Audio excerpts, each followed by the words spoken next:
This is the Average Guy Network, and you have found Home Gadget Geek show number 364, recorded on August 2nd, 2018.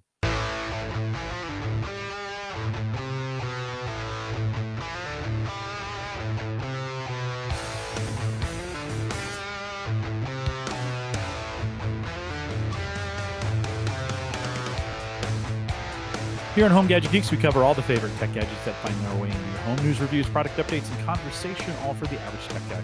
I'm your host, Jim Collison, broadcasting live from the AverageGuy.tv studios here in a beautiful Bellevue, Nebraska. Literally, with Edward tonight, a smoking good Bellevue, Nebraska. Of course, we post the show with world-class show notes each week out at the AverageGuy.tv. Don't forget you can join us live on the mobile app if you're traveling on the road, in a train, on a plane, those kinds of things. The mobile app is really the best way.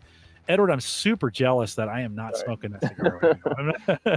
I should have taken I should have taken this to the deck. I'm just saying. I got to figure out how to do this for my deck. If you are listening on the mobile app, really best way to listen live.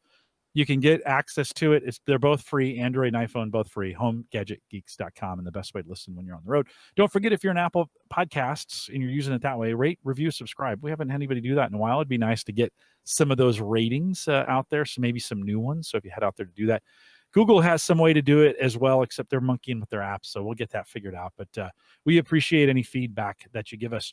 You normally, at this point, I introduce Mike Wieger and I tell you that we are going to be doing a crypto in the post show. But today, lots of crypto. But don't leave yet. Like, I know some of you are like, oh crap, he's doing a crypto. Don't. We're not gonna. This is not about coins. Although we'll talk a little bit about that. It's not about prices. Although we'll talk a little bit about that. Brought Edward on here again, and you know him. He's been on a ton. And Edward, welcome back, and thanks for coming on. Thank you. Thanks for having me. I'm excited, and yeah, got lots of updates. And I think the last one, my notes said. Well, I have notes from December. Was that the last? Although was there one in between that? I think we did. I think in March we did a December one when everything was super hot, right? And then like the bottom fell out, and then I had you back on in March. Like, what's going on? You know, and so we, of course, it's been an interesting and bumpy ride if you're in the coin market and you're doing those. It has been an interesting and bumpy all over the place ride. Bitcoin has certainly been leading the way. As far as prices, although as I've been watching, even though I said we weren't going to talk about this, I will say if you've been watching what's been going on, we are seeing some separation of some things, which is kind of interesting. So we'll save that conversation maybe for a little bit later. We want to catch up, Edward, with you a little bit. We have some new folks, though, who have maybe joined, who haven't heard any of those interviews that we did with you back in March, December of couple years ago. I think the first time I had you on, Bitcoin was maybe $200 when we first started talking about it. And I've admitted openly, I had no idea what you were talking about at the time. But we've watched that thing do its stuff. But Edward, give us a quick update on you, your position, your role, what you do in the company, those kinds of things. Sure. So since we last talked, I've finally pulled the ripcord, and I was in IT for 16 years, and now I'm fully out of that, doing all crypto and financial service work. So we now have 8 kiosks, and so 1 in Omaha, 1 in Lincoln, 1 in Fargo, and then there's 5 that are in Omaha that are the financial services kiosks that do other stuff besides just Bitcoin. And we've also launched Nebraska mining.io. So we are hosting ASIC miners for folks, and done a few, currently working on a few blockchain development projects for different individuals and companies. And what else? Working on some payment processing stuff as well. So that's what I've been up to recently. Okay, couple magic words that you said in there. Financial services kiosk. We're familiar with the ATMs that you have. We've talked about those. Jones Brothers here, the one in Lincoln. But tell me a little bit about these financial services kiosks. So the one the Bitcoin only kiosk, which is what we have now, is just you buy and sell Bitcoin on them. There was probably for the past 2 or 3 years, I knew we were always going to launch a Generation 2 kiosk. And so these are not just buying and selling Bitcoin. Actually, they're only buying Bitcoin at this time. But you can do traditional, using traditional ACH, regular financial service You can do bill payments. You can buy Amazon gift cards. You can buy international top-up for your cell phone. So it's a much different demographic. My theory, or what we're validating in the field right now, is that if we put these out there, the Bitcoin users and that demographic will come to them for the Bitcoin, but we're putting them in places more high traffic in terms of cash-based users. So where I'm assuming they're here in the city of Omaha. Where so would we I find them? have 2 in Cricket stores, so Cricket Mobile. So that's, obviously serves a similar demographic. And then we have 1 at La Guera in 24th and F, is a Hispanic grocery store. And then we have 2 in laundromats. One's 24th and L, and one is down in Bellevue, actually down near you. Anytime Laundry down in Galvin, it's like 505 North Galvin or something like that. I'll have to swing by and check that out. Yeah, so you can't. So we're actually turning on the Bitcoin functionality this week, and actually you're gonna pay more for Bitcoin at those locations than you would at Jones Brothers, but obviously we're competing against ourselves locally. But as we expand into other markets, we'll be able to place these, and we'll be the only Bitcoin game in town, hopefully, in some of these locations. So be able to. What? How's that conversation go with those business owners when you're talking about these kiosks? So the idea that, for the Cricket store, it's pretty easy. If you're a Cricket store and somebody could come in and pay their Boost Mobile, or somebody could come in and pay their OPPD bill, then that's just another reason for them to walk in the door, and you have a potential sale there. Or if there's a line at the counter, they can go over and pay at the kiosk, and then you have a happier customer than if they had to wait. So, the laundromats is just, the laundromats is because they like the idea of the Bitcoin. And then the grocery store is potentially they would save money for their customers compared to like a Western Union to send money to Guatemala or somewhere, and then they save money, and they potentially make more revenue on the transaction than traditional Western Union type services. Yeah, and so these are taking U.S. dollars right into the ATMs, and you can pay any of these services, the cell phone, Western Union, any of those services. But now a Bitcoin functionality on top of that, right? So I could also go in, use that, just buy Bitcoin, get a printout, right? That's kind of how it works, right? So if somebody doesn't want to, obviously I would, if I could do it all again, I would tweak things up a little bit, but we would potentially put the Bitcoin ATM out in the West Omaha Jones Brothers location, because right now it's pretty close to all these other kiosks. So we would have on one side of town, you could go to these kiosks if you didn't want to make the trip out to Jones Brothers West Omaha. So that's how, as we expand, that's kind of the angle, is we'll have maybe still some regular Bitcoin kiosks, but we'll have these in the parts of town where we think that will get the most traction. So yeah, might as well, right? There's other transactions that need to be taken, and they're financially lucrative. And Nick's Ops in the chat room says he thought at the grocery store that was taking it from a Bitcoin perspective. Have there been some discussions about being able to take and transact for retail items at the Bitcoin level? So that's the one project that I can talk the least about, but yeah, that would be the payment processing, and I see that more for not necessarily store to like in-store retail. I don't know if it'll ever. The closest you'd get to that would be something like I think Coinbase has their debit card, or some of these debit cards that you could use using a traditional terminal at the checkout, which doesn't really accomplish much except you can spend it's pretty traditional. It's not, I don't know, I don't think of it as really doing a QR code Bitcoin transaction, because it's still using the swipe card, and still kind of boring. So still kind of boring, just like the market right now. Nick Stops also says he's out in California and they're working with a store. Same idea, except it's burst based. So we're a big burst community. We talk about it all the time. But I love this, that you guys are really in this downtime. I'm actually seeing and hearing about more interesting, the last time 6 months ago when we talked to you, wasn't even that, 5 months ago when we talked to you, we didn't know about these financial services kiosks at the time. I don't think we talked about them. You were just thinking about, or you just moved to Fargo and put the third, put the third ATM in. but I'm hearing more and more of these leaking out where it's a shot at, okay, let's get a physical box in a location. How are we going to do transactions? How are we going to make this work? How are we going to get people to really kind of buy into this? And where does it make sense? Early days, lots of crazy stuff going on with it, right? I'm sure you're seeing. What are some of the, as you've had these kiosks now, roughly how long have you been operating these kiosks So in these places? I probably didn't mention it because I've been working on this, like I said, for like 2 or 3 years, and it always seemed like they were eluding me. So I kind of stopped talking. Like I even stopped like thinking they were going to happen, because anyway, so they finally did. But we've had them since June now.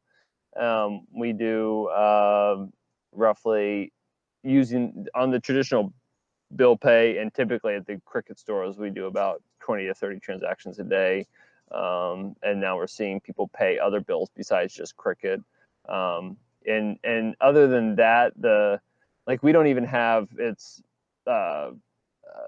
we're still going through some regulatory hoops to even get the money transfer on. So the functionality that we were talking about with being able to send money to Guatemala, that's not even turned on yet. So it's kind of frustrating, but we're just keep plugging away, and eventually that'll get turned on, and then we'll see how people deal with using a screen to go and do their transaction rather than going up to a counter.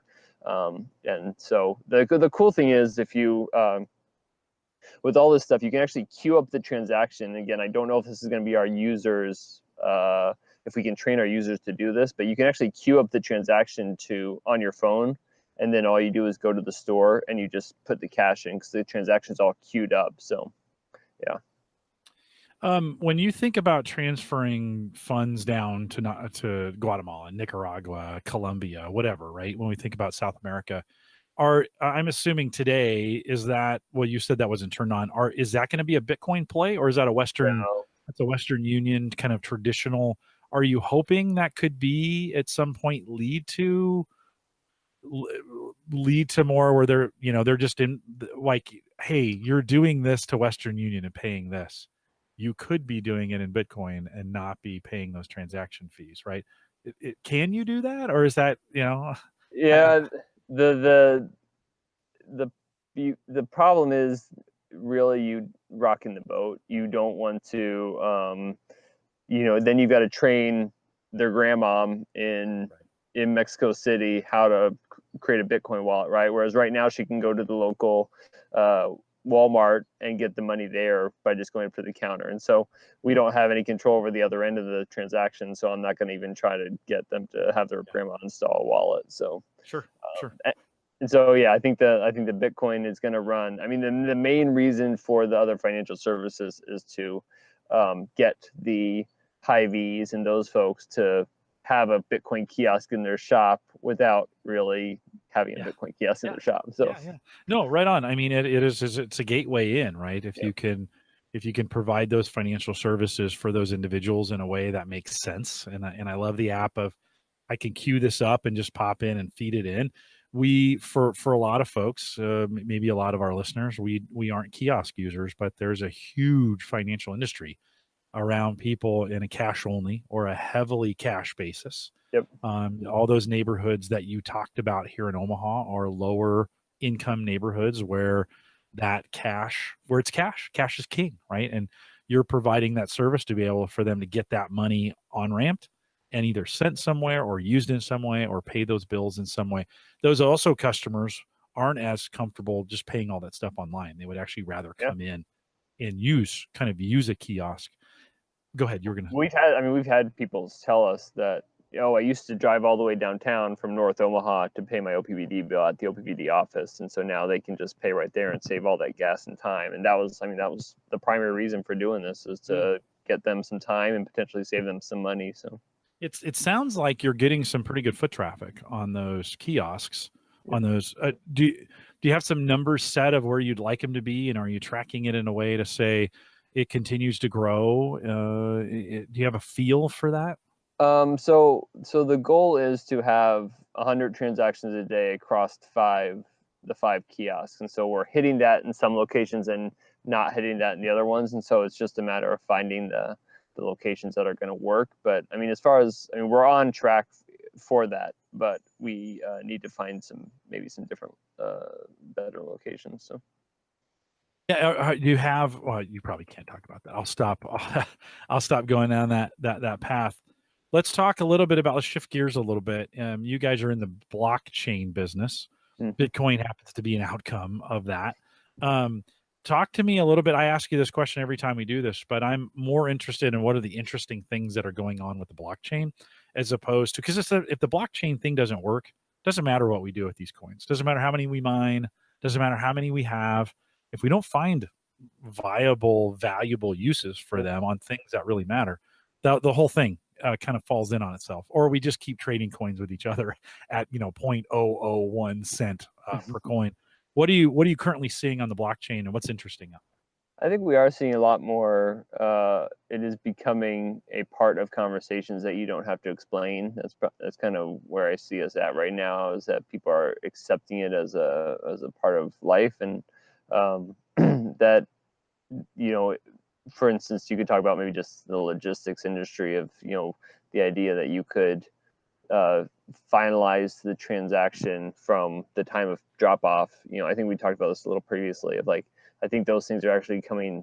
We're actually seeing some products built where people are saying, well, if I drop this semi truck full of stuff off to you, I could pay you the same day, essentially, and I don't have to go through all this paperwork process. As the other things begin to be digitized, why can't the transaction, the final payment, be digitized and nearly instantaneous? The other pieces, there's one of the projects we're working on involves creating, and we had another blockchain event here in Omaha a few months back, and put on by the chamber, and I assume they're going to do one again next year. But they and even like with the Nebraska Mining Center, of like, it's another way to bring in, as we grow, potentially bringing some businesses or some business from out of state or out of Omaha into the Omaha area, and so we're actually seeing some potential economic development rewards in terms of the local economy, which is a good thing. I mean, that's a positive, and that's what drives interest, and from folks like the Omaha Chamber, because that's their goal as well. So secondary markets, one of the things that was talked about there was an energy exchange of people building apps like for green energy projects, kind of like, I won't say carbon credits, but the idea of, can we invest money into green energy projects and use some sort of token or blockchain to settle those transactions, so that as I bring in sun to my solar panels, I'm selling that to the grid. Well, you guys all chipped in 15 grand to buy those solar panels, so now I can pay you near instantaneously or automated. I can get those funds back to you fairly quickly, and you get rewarded for the solar panels that we all bought together as a community. So that kind of stuff is interesting and actually happening. So those things are pretty cool. You mentioned payment transaction in the group, and I think when we think of Bitcoin and the blockchain, that's probably the most common use, or the common uses that we're thinking about it. When we saw Bitcoin race to almost 20,000, it kind of broke and couldn't handle that, and that wasn't even that much traffic, and a lot of so there's been a lot of technology that's been thought about, that's been talked about, that's been forked into some. Everybody's like, we're faster, we're lighter. Is that true? Like, from what you've seen of the various coins that are out there, that the various blockchains, are we getting better with transactions? Are they getting faster? Is it improving? I think the problem is there's too many. Like, we're just too early in that arena to say anybody's going to be the winner. There's obviously, if you look at CoinMarketCap or whatever, there's a laundry list of all the coins that are out there, and it's just, what's the compelling reason between Burst or Nano or whatever other payment type coin. And so I think at some point, as time goes on, in regards to that, we'll start to see some stratification in terms of these. And and I know it already exists, and I recognize that, like Neo and Ethereum, those are coins that you develop programs on, right? But they are people don't recognize them as that yet. They see them more as like a way to trade and make money, right? Not necessarily other than now. I'm saying all this because my point being is that the top 4 or 5 are still the top 4 or 5. Everything else is just speculation in my mind, and so we don't. There's not a clear winner in the payment space. I think a lot of when you say it broke at 20 grand, I think some of that was sabotaged by the Bitcoin Cash folks. So I don't know if it actually should have broken. And so I think I was telling somebody the other day, as far as the strategy goes, I mean, we're still the old, at this point, at least I'll say, don't buy all the way up to 18 or 20 at this strategy necessarily. But like, I think we're at the still $100 a month, or, 150, $200 a month, just averaging in. I think at this point, you're in for a little bit of a ride up the ladder, potentially if it does what it's done over and over again historically. Yeah. You mentioned a little sabotage, and I think for some people, this is everything that's wrong with the blockchain, is that we're supposed to get a financially secure system that works, and it's open source, so it should work all the time. And yet we see, even in the Burst network, we see these shenanigans, right? We see these things going on where you're like, oh, that shouldn't happen, or, oh, you shouldn't have one user that can cause a fork by doing something, right? Yeah. I mean, don't we need to be concerned? I mean, it's early days, but before these things can be really people can take them seriously. I mean, I'm having a situation right now with the Burst wallet where I just can't even get it loaded on a PC here at my house, and I'm pretty good at this. But the new versions of the wallet are not working very well, and I chuckle every time I do something like this, because I'm like, okay, yeah, we can't have grandma do this. We can't, like, if I can't do it at times, there's going to be other people who can't. Isn't that a problem that these blockchains are still not resilient or robust enough to handle those kinds of things? But will it be any different when we have FedCoin put out by the Federal Reserve, right? Like, is that the trigger that everybody will just make it work at that point, because now we have FedCoin? And so I think that is potentially coming in the next, I don't know, 2 to 5 years. And so then at that point, everybody's gonna be like, oh, we'll work out all the kinks, right? Because we have to be in this space. But at that point, you also have the Fed controlling their FedCoin, and so then everybody will feel safer that they can switch out between Bitcoin and FedCoin really, really easy, and then everybody will be happy, and it'll be a normal part of life, right? But it's just that one last little thing. Like, as soon as that happens, then people will basically stop griping and start using the things. So yeah. Well, we'll see. Don't get me wrong. Yeah, you're right. Grandma cannot handle crypto at this point. That is true. It's not really realistic. But and don't get me wrong, I'm not against her. This isn't a negative thing. It is one of those things that reminds me. It's like when Bill Gates was at a big at CES, and he was demoing plug and play, and he plugs in a scanner and the thing blue screens, right? And you go, oh, maybe Windows isn't quite ready for prime time, right? Now, fast forward 20 years later, right? And we're okay. For the most part, it's on a billion devices, right? And so I think we've got some time. Let me get to a couple questions, because I've been ignoring Nick Ops. I'm just call him Nick's. I like that better. Said in the chat room, what's the next Nebraska event for blockchain? You mentioned that, but when is that, and what do you look forward to maybe over the next 6 months? What are we doing here in town? Yeah, that is a good question. For the most part, I've gotten out of the events game. It's just too much. I don't have time. I don't have the bandwidth for it. It's a lot of work, isn't it? Yeah. And then you have a billionaire. You have maybe the world's richest man kind of trying to shut some things down, right? Well, yeah. So yes, the next is not blockchain specific, but so the next I think I've kind of just been like, okay, Omaha Chamber, you do the annual blockchain thing, and we'll do the annual Bitcoin thing, and I'm fine with that. And so yes, the first weekend in May, we'll try Bitcoin Day Omaha again at a different venue. And that will probably be the next thing we actually do. So Good. Yeah, not that Warren Buffett actually got in the way of it this last time, but there's chances are he did. Yeah. Which is super interesting. Let's see, what else do I need to get from? Oh, one of the things I wanted to ask you. So you mentioned this up front, Nebraska Mining.io. Yep. When I was at your office, I don't know, 9 months ago, 6 months ago, you guys were just starting to set this up, right? The ability to host ASICs. Yep. And at the time, there wasn't any there. But I look at the pictures, and unless you're making things up, it looks like there's a bunch there. So where are you at with that? I intentionally did not take stock photography and stick it on our website. I wanted it to be the real thing. So yeah,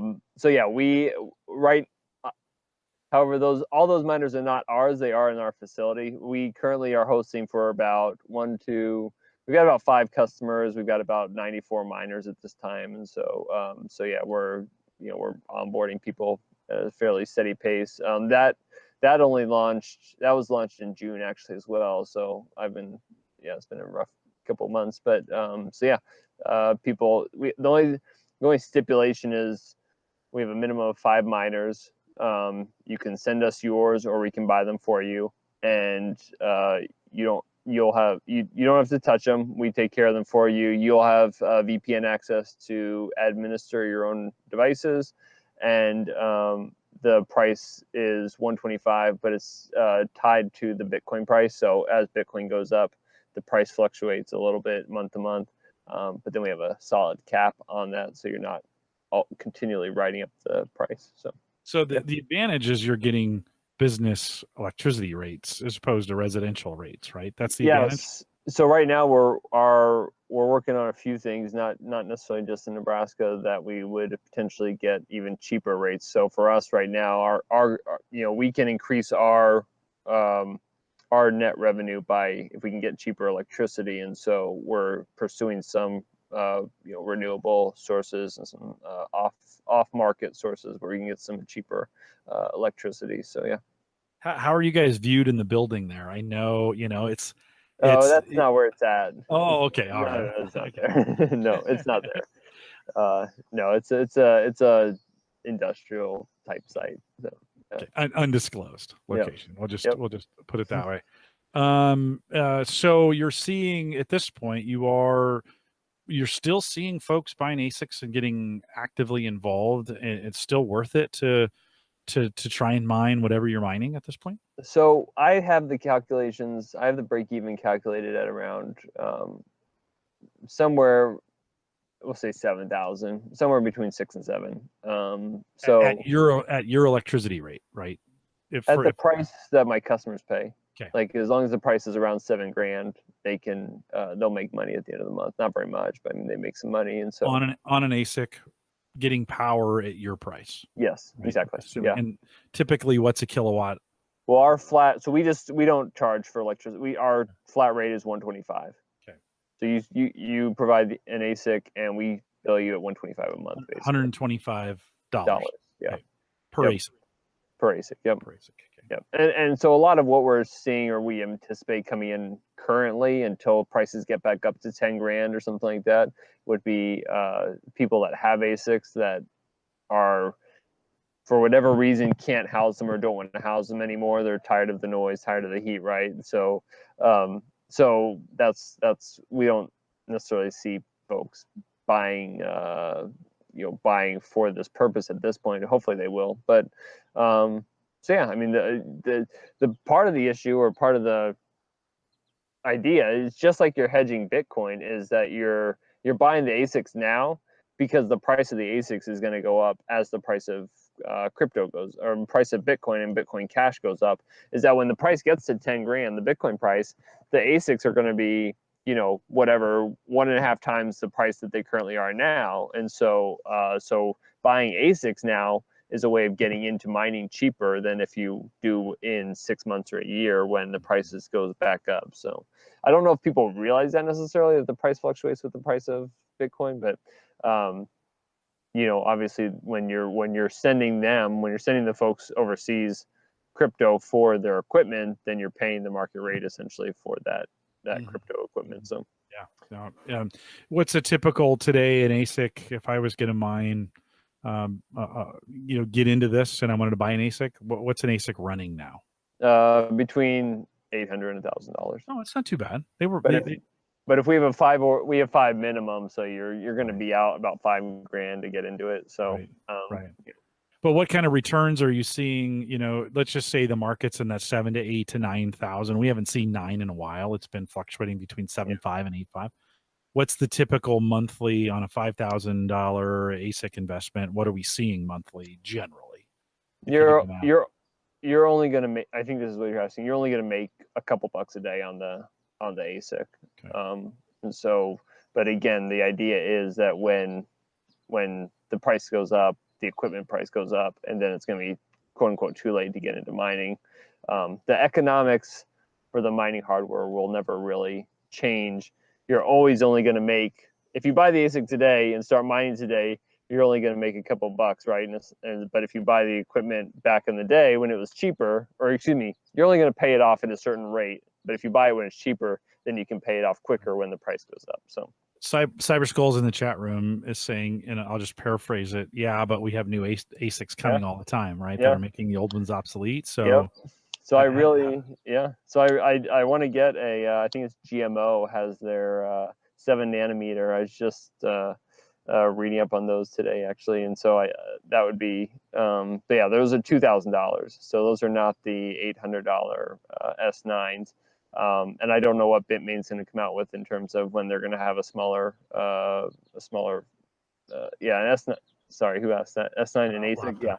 Yeah. So there's the main ones that I really don't want to deviate outside of the S9s and the L3s. Those are both Bitmain miners, and that's there's another company you could check out if you want it called Halong, and they have their Dragon Mint miner. It's a little more powerful, but it's a little more efficient, I'll say, but not very much. So we're talking the generational leap is the GMO 7 nanometer, and that is, as far as I know, is sold out. I don't know if or where you would even buy any of those right now, but they would have been $2,000 if you could have gotten one. So, okay, so let's talk average guy mining. I don't have ASICs. I have 4 1060 video cards, right? They're still sitting in. I was mining for a while. I've shut them on and off, kind of based on prices and stuff. Is it worth it even for me? Residential pricing. It's the middle of summer. Is it worth it for me to even turn them on? I don't see, not residential rates. No. What pool were you mining on?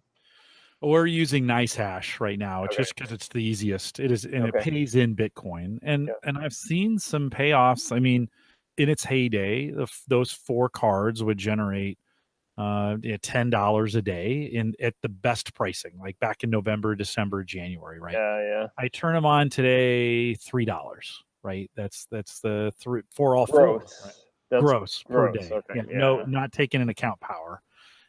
Each card runs, I think I figured 35 or 40 cents each a day is their power consumption, right? And so you're figuring in worst case scenario, you're making 15 or 20 cents.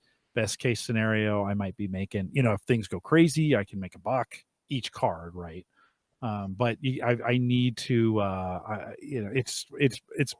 I've been chasing it. I turn them on from time to time. One, I'm just interested in what's going on. So it's not like I'm necessarily trying to make money off this thing. I want to stay up to date what's going on with crypto. So I use it as a learning exercise. The reason I'm in Burst is to learn, right? Maybe someday there'll be a little money in this thing, but it's really to be part of a community and learn, right? So I keep them. I've almost sold them a couple times, and I'm like, no, actually, they're handy with burst plotting, so I'll keep them around. Having 4 around, it's not bad, right? Keep them around. But you're saying no, I should never. What cards are they? They're 1060s. They're GTX 1060s. So NVIDIA, not very powerful, but not very. They're a nice, kind of in between power hungry and no power, right? Mm-hmm. They're kind of in that sweet spot. Yeah, I don't. I agree, and I've gone through quite a bit of all the economic modeling of, not all, but quite a bit of economic modeling as far as and I agree. I mean, I think that most probably the average user, unless you can get industrial rates or can mine at scale, that buying in is probably just as effective or efficient, because I mean a lot of it's just the headache and time. It's fun to tinker with for sure, like you said, but for most people, you're probably, you know, as just the other day I was, you know, or today I was talking to somebody that I help with their stuff, and they, you know, we were talking about just the long-term strategy is just average in, and that's wait we until talked about that years ago. Like yeah. you and I talked about dollar cost averaging in as a way to get before I even bought these cards. And if I had, you know, I did the math, by the way, and I've told you this before, but if I had, that would have been a $60,000 or $70,000 correct decision. Wow. Now, that's assuming I bought it or I sold at the best possible time. You know, it's easy in hindsight, right? It's easy to pick the peak in hindsight. So that's not really a fair comparison. But so no, I'm all for. In fact, I keep saying this. I need to just do it. I need to set up a kind of a direct cash $50 a pay period or whatever, and just buy that way. That's just the smartest way if you're going to get in on this. John is saying, you know, yeah, well, still, even with my 4 cards, that's maybe $50 or $60 a month. That is kind of dollar cost averaging. It's a little less than that because I'm paying for some power. In the summer here in Nebraska, it's really hard for me to have those cards on when I'm cooling the house, you know.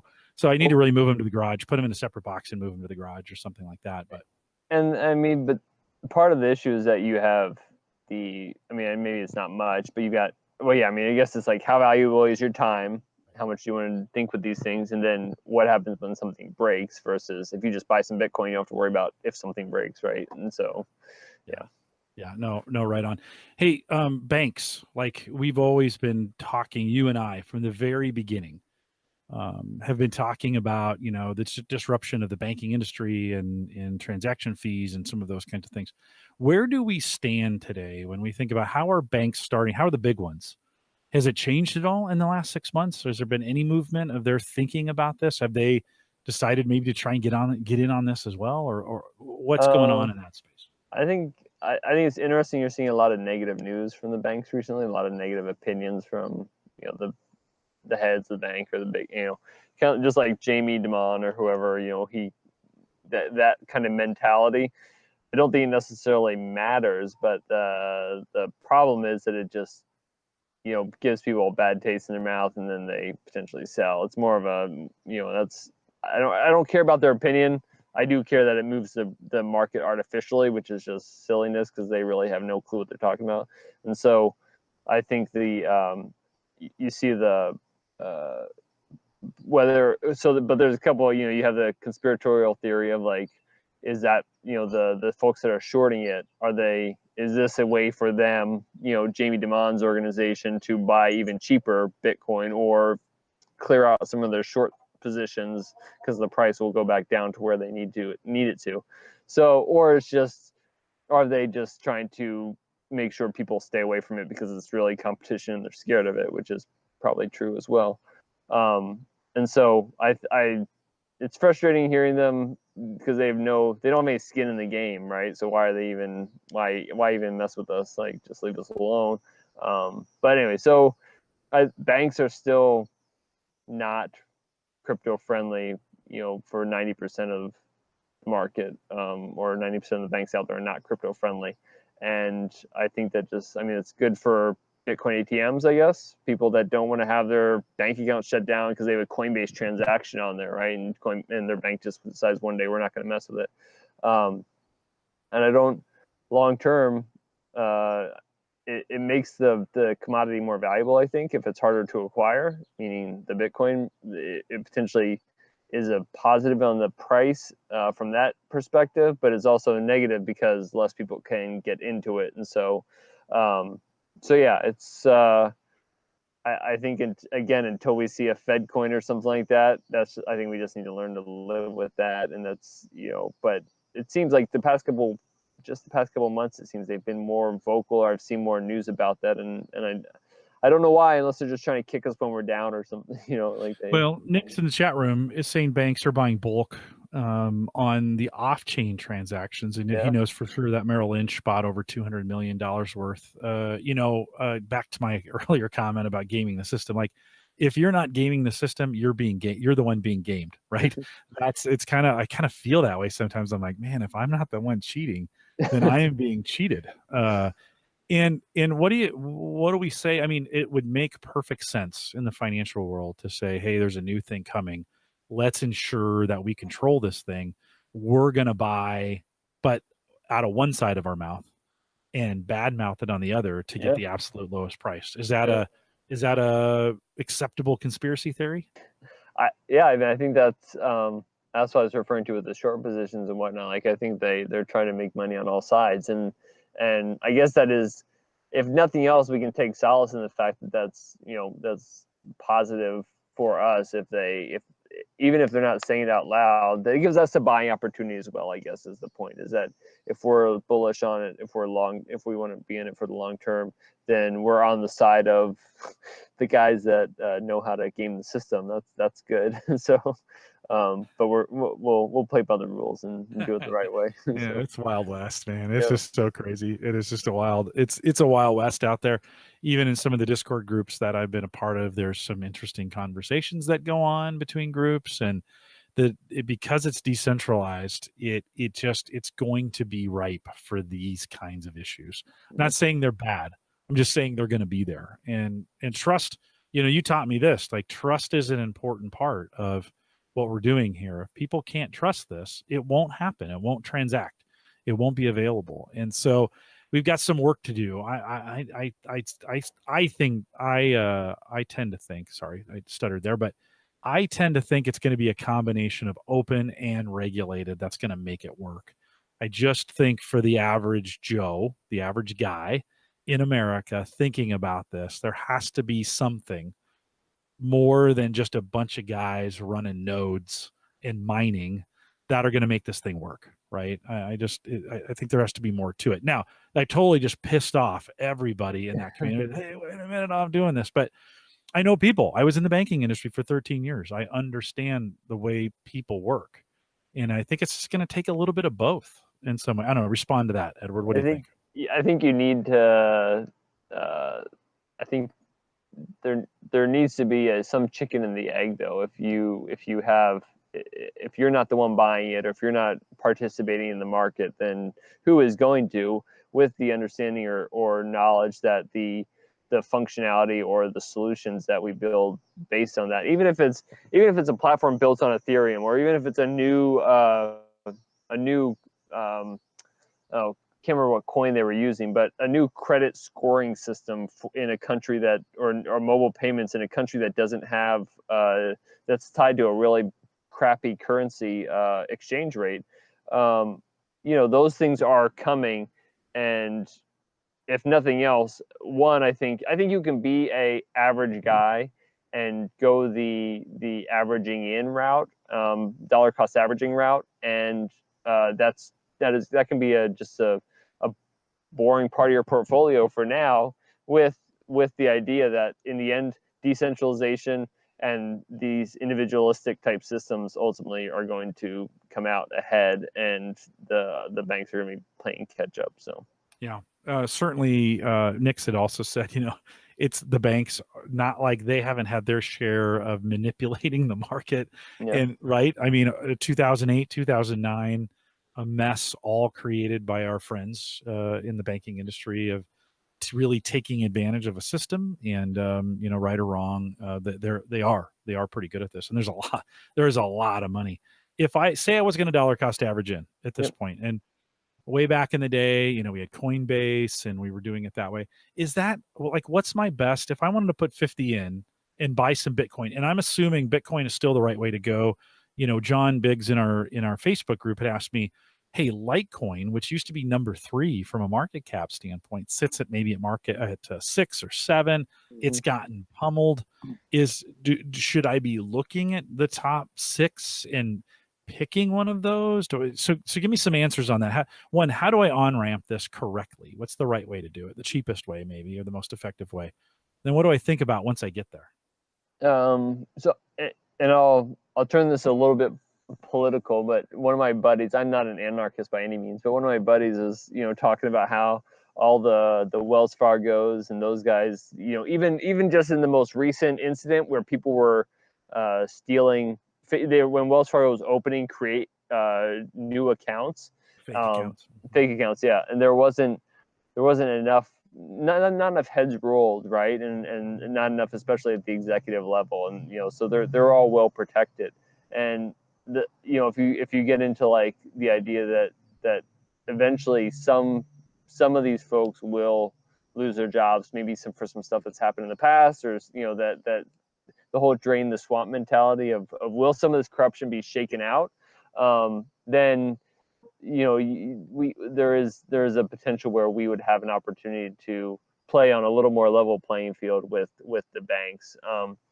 But I think that's the same mentality of why people would potentially move away from banks or don't trust the banks, even like you just talked about trust. Like people are losing trust in banks because they see stuff like that not happening, and so that's part of why crypto will potentially win the day. But yes, I think just put your pants on one leg at a time. Don't do anything fancy. Open a Coinbase account. Link your bank account to it. Coinbase still the right? Yeah, my Coinbase account, just move it in. I'm going to pay some fees, but that's okay. Is that the right way to do it? There's nothing out there that's reliable enough or has the feature set that they have in terms of just a couple clicks and you've got your recurring transactions. Sadly, as much as it pains me, they really have. There is a funnel there that everything crypto in the U.S. currently goes through a very small number of companies, and Coinbase is one of them. But they have, fairly trusting them. You could go to Kraken, you could go to some other exchanges, but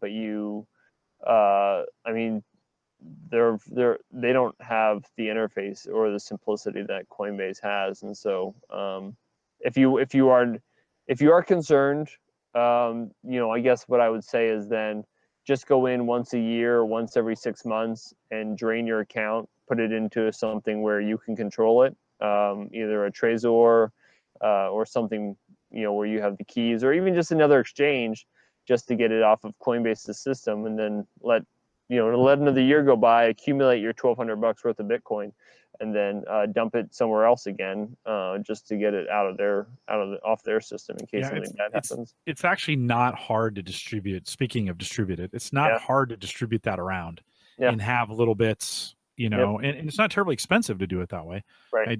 I began to look into a little bit of the onboarding or the on-ramping, right, of those of US dollars fiat into Bitcoin. And you do pay some fees on Coinbase, FDIC insured. They got a great website. The functionality works great. I've actually, in moving around money between Litecoin and Ethereum and Bitcoin, I have not done any Bitcoin Cash, and maybe that's a mistake, or maybe not from what you said earlier. But it has certainly been an easy system to be able to. I have moved cash in and moved cash out a little bit, not a lot, but for me, it looks, it is average guy. Coinbase has become a really solid average guy platform to be able to get on. So you would be okay with me putting 50 a month or 100 a month through Coinbase, dollar cost average in, buy, and am I going into Bitcoin at this point? Is that the smart call, the dollar cost average in Bitcoin? Yeah. Well, at this point I would advise, and I'm not a financial advisor. Yeah, right. But at this point, we're not professionals. Yeah. At this point I would do Bitcoin. Excuse me. Depends on your outlook and your perspective. At this point, I would do Bitcoin and Ethereum. Litecoin is a little more of a risky play. Yeah, risky play. I would just do Bitcoin and Ethereum right now. But if you see Litecoin start to move, just keep an eye out for it. And if you see it start to move, I would certainly not hesitate to pick some up. Somebody asked what a Trezor is. Okay, so somebody asked if Coinbase is something you can install on a smartphone. The answer is yes, you can. The other option we didn't actually talk about, now that you mentioned that, is I have not used Robinhood, but you could also potentially use Robinhood as a way to go from fiat to crypto. Right. I have not used it, so I don't know what the interface is like. So John Biggs, hold in there. You're Well, we Litecoin was doing really, really well, yeah. and it's just For it sure. is just taking it in the shorts. I mean, but Yep. buy low, sell high, right? And so if you're thinking like, and you said this, right? If you're thinking if you want to buy something beat up, Yeah. and you want to stay on the Coinbase, right? For those that don't know, Coinbase has 4 coin offerings that kind of standard on their network: Bitcoin, Litecoin, Ethereum, and Bitcoin Cash. They have been talking about other coins coming on, so we'll have to see who they decide to take on, or if they decide to take anybody on. But certainly, out of those 4, Litecoin is just taking it the hardest in all of this, right? It could be the time to buy then, depending on how you feel about these types of things. But I would which, since you brought that up, the other, if you feel if you want to get a little feisty, then you could potentially buy the coins that Coinbase has talked about putting on their platform. I mean, you could capitalize on the fact that there's going to be a lot more volume potentially on those. I haven't even looked at the price to see what if the market's moved since they made those announcements, but you could buy Brave or whatever other ones they're talking about listing. No, Basic Attention Token. Yeah, it was Basic Attention Token, which is Brave, the Brave browser, and the other 2 or 3 that they've teased out that they're going to list. So if you want to go through the process of buying Bitcoin, go get on another exchange and then buy the coins that we're talking about. If you wanted to maybe ride the price up if it moves with Coinbase bringing them on. So I did want to address the Trezor. So part of the problem with Coinbase is that they own your public and private they own your private keys. So they essentially have control over your funds, just like the banks do. You can move those into a wallet such as Bread Wallet or Mycelium on your phone, or just the regular Bitcoin wallet on your desktop, or even like Exodus is a great wallet to hold multiple coins in. That's on your desktop. So I'll run through those again. If you don't want to hold your funds in Coinbase and you want to own your private keys, you can do Bread Wallet, Mycelium, or Exodus are all good wallets. The Trezor adds an extra layer of security to some degree because it essentially requires, or I may not describe this right technically, but it allows you to, it's basically like your key fob, like a UB key or whatever. It's a key fob that forces you to be physically present, or at least to have your device physically present, and you have to know the PIN on the device to unlock your wallet. So rather than if somebody hacks your computer and your key fob is not plugged in, then they have no access to your wallet. So that's what a Trezor is. So it's just another layer of security. I think it's a little funny because it still has the same seed, the 12 key or 24 key seed, and so it's more, for me, I think of it more as a convenience thing than it is as a security thing, because at the end of the day, it's just as hackable. If somebody gets your 24 seed key, you're still out of luck, right? And so it's not a full stop on them not getting into your wallet, period. It's just a way to access your funds quickly, but still have your private keys. So yeah, there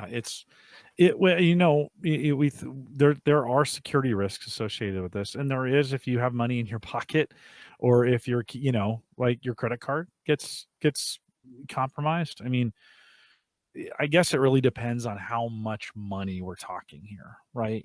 For a lot of folks, we're talking maybe hundreds or thousands of dollars. If we're more than that, yeah, then I think one needs to do some realistic, maybe some realistic safeguards to kind of make correct. sure Yeah. they're doing, for the average guy, again, because this is the Average Guy Network. For the average guy, I've got stuff. I've got a little bit on Coinbase, a little bit more than a little bit, and I'm pretty comfortable with its backing. It's the money that's there. You take that little bit and multiply it times 100. Okay, now I'm probably starting to think through, like, okay, at that kind of dollar amount, at $1,000. Okay, if this were to go away, not the end of the world. At 100,000.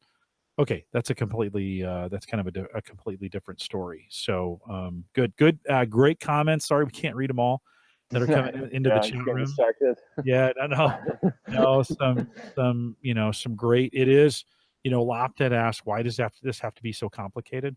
And it really is not that complicated. It's just a new system, new terminology, new things that we're thinking about.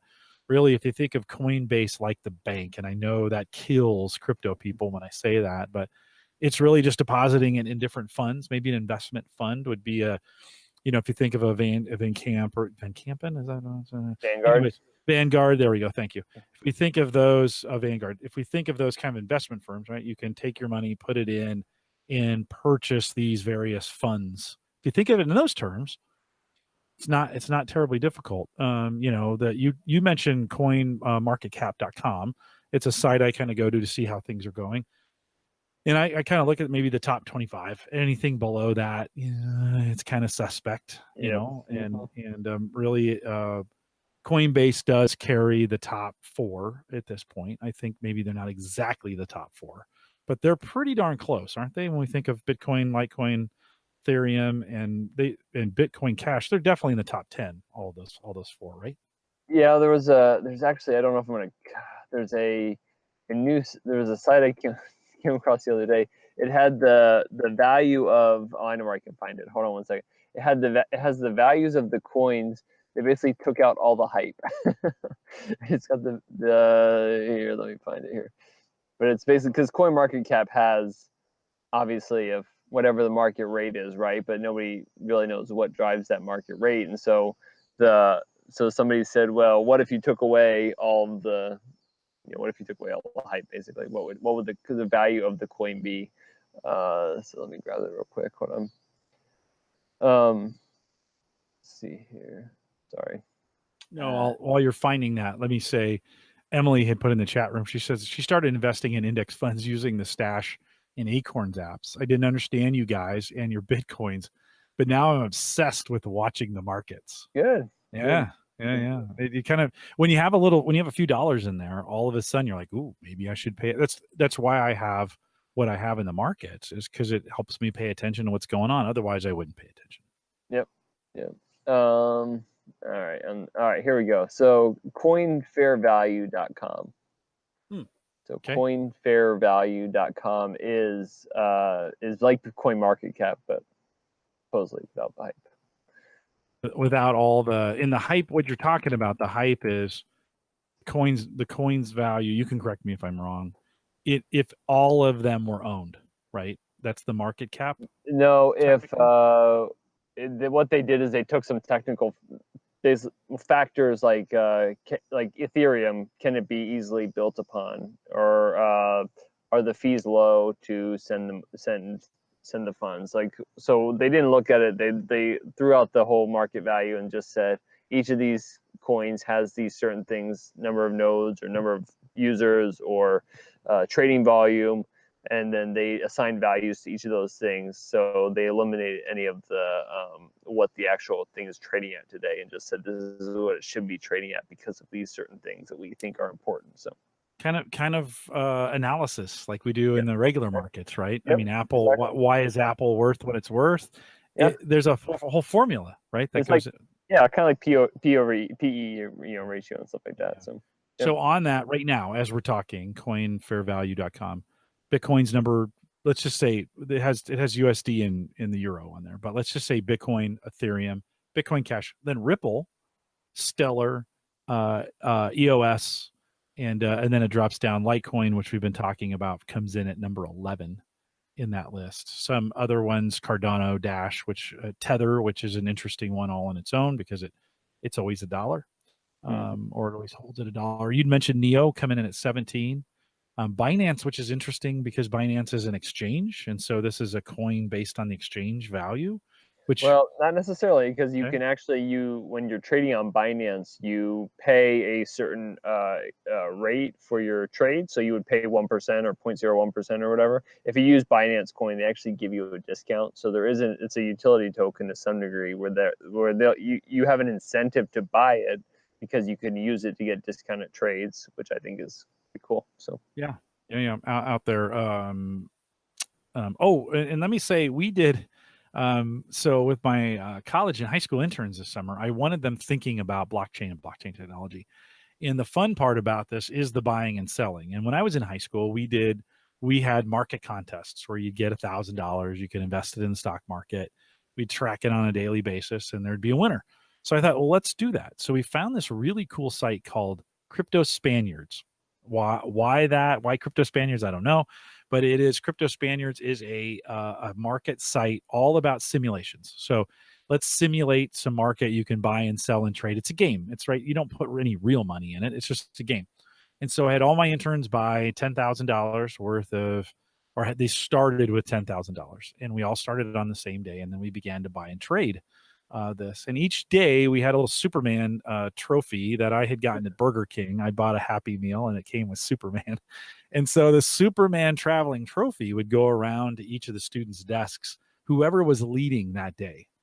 And it didn't change hands every day, but it did change hands probably a dozen times over the course of, I think we did it for 5 weeks.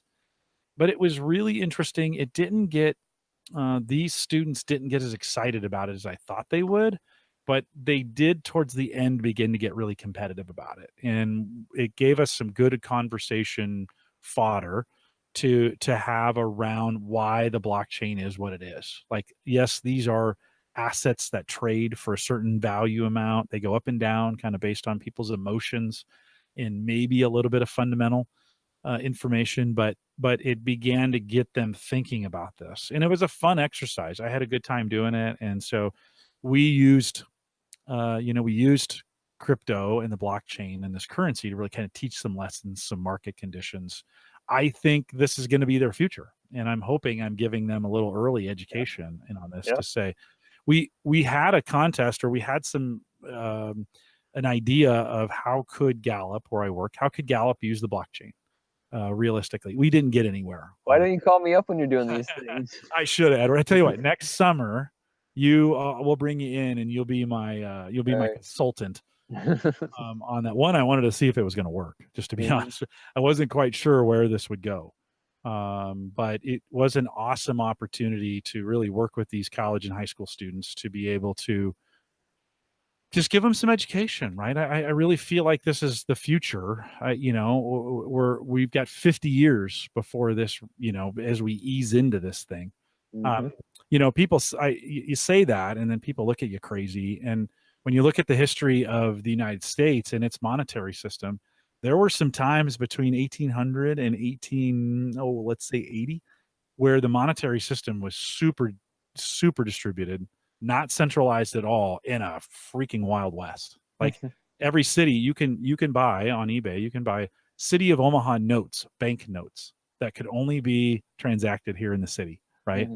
Well, I mean, we begin to see some parallels to that and what's going on with crypto. It will consolidate, right?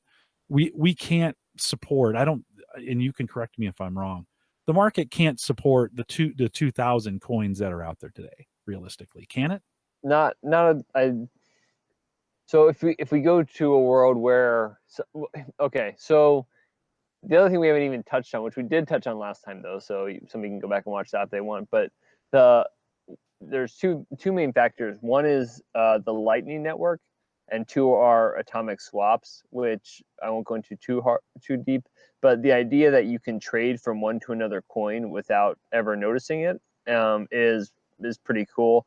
And that would make more sense where I have Edward coin, you have Jim coin, and I can send you it, and neither of us know what the difference is, right? We just know what the fair market value of a Edward coin is and the Jim coin is, and we trade at that rate. So I think those are things that we haven't even brought into the conversation, and I don't even know what time we're supposed to be done. But what was the winner of the contest? How many? What was their what was their portfolio value at the end? Like 10,300. Yeah. Well, it was the market conditions were terrible. It was a race to the bottom. Like, this is when we started, when it was at, it was in the high sevens, and it went all the way down to six and some change. Okay. And that happened in the 3 weeks that we started this thing. I mean, it was all about keeping money. In fact, a few of the really smart ones didn't invest anything. Just sat and waited. Well, that's probably why they weren't very excited about it. I mean, next year when it's all like 19, 20, like when their portfolios are going up and the numbers get bigger, then they'd probably be a lot more excited about it. So. Well, it was interesting. There were some folks who were like, you're cheating by not investing. And I'm like, well, that's a strategy, guys. I'll be honest with you. It's a strategy. And, it was one of those led to one of those interesting conversations just because I gave you money, not real money, but just because I gave you money. And Nixon in the chat room was saying, oh, he wished it was real money. Well, in this case, pride actually filled in a lot for that, right? The pride of being the winner and having the Superman trophy on that meant something to them. And so anyways, the idea that I gave you money and you have to spend it in investing is a very real, like, just because you have it doesn't mean you should invest it. Timing is everything. And have you timed the market? Have you looked at the market? Do you understand its current conditions?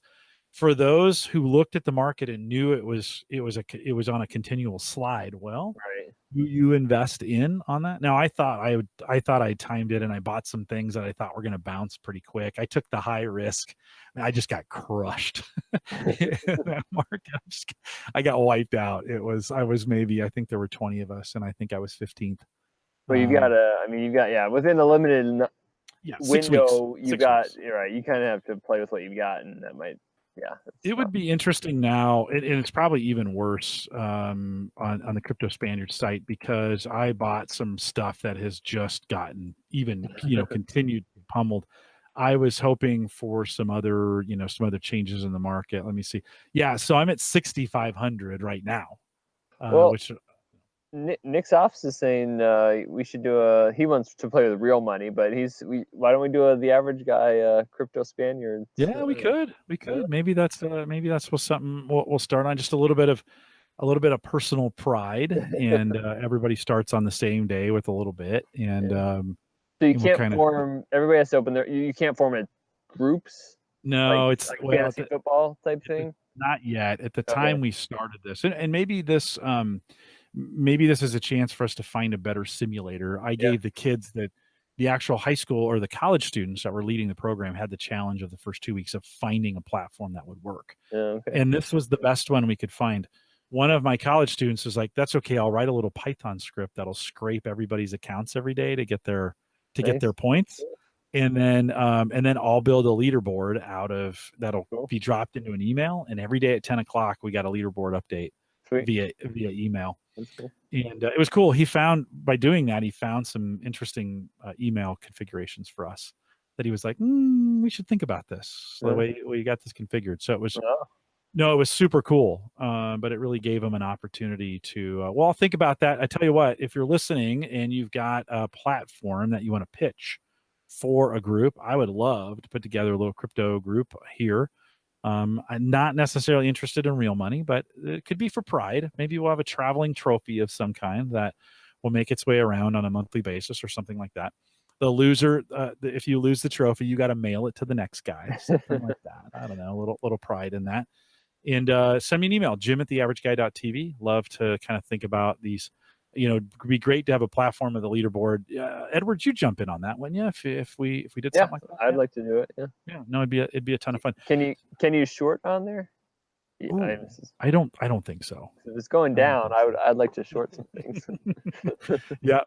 Hey, what we found, Mike Wieger and I, and with the help of this new Burst group, that we got some folks in Omaha that are part of this crypto community. And there's actually a pretty strong, and you might even know some of these guys and gals that are in it. You never know. Maybe that are in it. And we should probably, I was looking at meetup.com just here before the show, and there's actually there is a Omaha Bitcoin meetup group. Yes. That happens. So have you ever gone? Or you familiar? I went. So I used to be more involved than I have been recently, but I did go the past Sunday that they met up. And so, yeah, it's, for a time there when the price was high, they said they were getting like 20 to 40 people. And, but it's certainly a chance to go and meet face to face with them folks that you can talk about things that they get where you're coming from and they know what you're talking about. And so, it's at Exarban. at Deadly's there every other Sunday. So yeah, you want to talk about altcoins and stuff like that, for sure they will talk about all that stuff with you. So Nick's has got a good idea. Maybe because many of us are doing burst, maybe we start a burst pool where everybody, you submit 50 bursts. That's like a nickel. yeah. Okay, but you put 50 bursts in a pool and everybody's competing like on a monthly basis. Mm-hmm. And there's some payout where it pays out half to the monthly winner and the other half stays in the pool for pay out for the winner at the end. Just keep it simple. Well, something it would be it, but that would be a great system. Yeah. How long would we? So you're saying we would keep it just an ongoing thing? I think we should have a window of like 3 months or something like that. A little longer than you had for your group, but we should. Whoever has the maybe 3 months. Yeah, no, I like it. We'll think about that. If you guys, if you got some ideas, send them to me, Jim at theaverageguy.tv. Well, we are at our time. It is like always. It's gotten dark behind you, which is always great. I'm still amazed you can do this from your deck. Second time in a row now that we've brought you in. You are the only podcaster I work with that does it successfully from their deck and smoked a cigar before the show even now I'm going to go out, like you got me hooked. I think after the show I'm going to go out on my deck and smoke a cigar. No, that sounds pretty good. Edward, thanks. Did we miss anything else you want to throw in before we kind of wrap this thing up? Nope. Just if you want to check out nebraskamining.io, we'd love to have you mine with us, and otherwise well, looking forward to the next time. So thanks for having me. Yeah, thanks for coming in on short notice. Mike had let me know he couldn't make it, and so I was shopping around a little bit, and I said, you know what, we haven't had Edward on. This would be a good time to have him back and get an update, and we'll talk about a few things in the post show. Remind everyone, if you're listening, first of all, if you came over from our burst group, welcome. Glad to have you guys out here. We podcast every Thursday, and typically we'd be talking about PCs and phones and hard drives and things we put in our cars and home automation and kind of whatever's in the group. Many of you have been submitting things on the Facebook group. We get the conversation from there. I've captured those for this week. We'll move on to next week. Wieger's back, and there's been lots of discussion about the price of SSD drives, Edward. The price is plummeting at this point on those things, and where 1 terabyte used to be super expensive, $150, $200 now for a 1 terabyte SSD, which is stupid crazy. Like it's just dumb. But it's super cool. And those are some of the conversations we have. Some questions about home automation came in. We'll cover those next week. So definitely come back. We won't talk crypto every week. Typically, we reserve that for the post show just because I know some of you aren't interested in the crypto conversation, but couldn't resist with Edward today. And so hopefully you've made it all the way to this point. Don't forget, if you want to financially support the show, you can do that as well. And a few of you have. I always appreciate those that are supporting the show through Patreon. Head out to theaverageguy.tv/Patreon or patreon.com/theaverageguy. TV, I think, or maybe The Average Guy. Get you there. Just head out to the site. You can get there. Easy to do. We actually do have I have a burst faucet option. If you need burst, I have a faucet option through Patreon. $1 gets you in. I'll give you some burst to get you started. It's just an easy way, a fun way to get folks involved. By the way, we make the post show available. We have a bunch of crypto, and we spend most of the time talking about burst, but that's available through the Patreon page. You don't have to be a Patreon subscriber, but it is all out there and available for if you want to do it. I want to remind you that the AverageGuy.tv platform, both web and media hosting. So that means everything we do is hosted and paid for by Maple Grove Partners. Get secure, reliable, high-speed hosting from people that you know and you trust. And of course, that's Christian. We've been trying to get Christian back on Cyber Frontiers. Super busy with Amazon at the moment, but we'll get him back in. Plans start on Maple Grove. Full website, full media hosting, full podcasting stuff, $10 a month. Easy to do. He's doing a bang-up job there. Check it out, maplegrovepartners.com. And then don't forget that we are sponsored by LastPass. And, of course, the app is sponsored by them. And so if you want to listen to us live or on the road or one of those things, the app really works best. Easy way to do it. Available both on iTunes and Android. Head out to homegadgetgeeks.com. Super easy way. Page setup. Even my fat finger can get to it, and you can get it downloaded on your phone. Absolutely free. Good to have. Reached out to LastPass again to say, hey, you're going to sponsor us for the next year? We'll see how it goes. They've had a lot of changes over there at LastPass. We'll give them a shot. If not, our Patreon subscribers are going to support the app. So we'll be switching that over if they say no, but they've been good partners. And actually this week, if you were in the Facebook group, there was an offer, typically LastPass is $24 a year.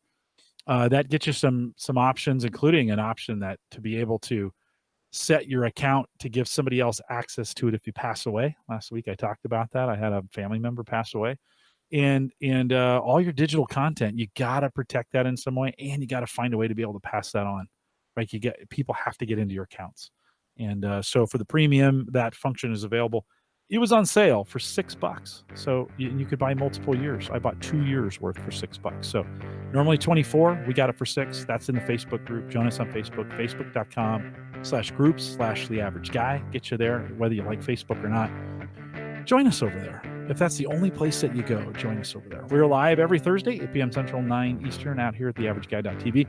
We'll do a little post show until Edward gets too many mosquitoes on him. We'll do a bit of post show. With that, we'll say goodbye, everybody.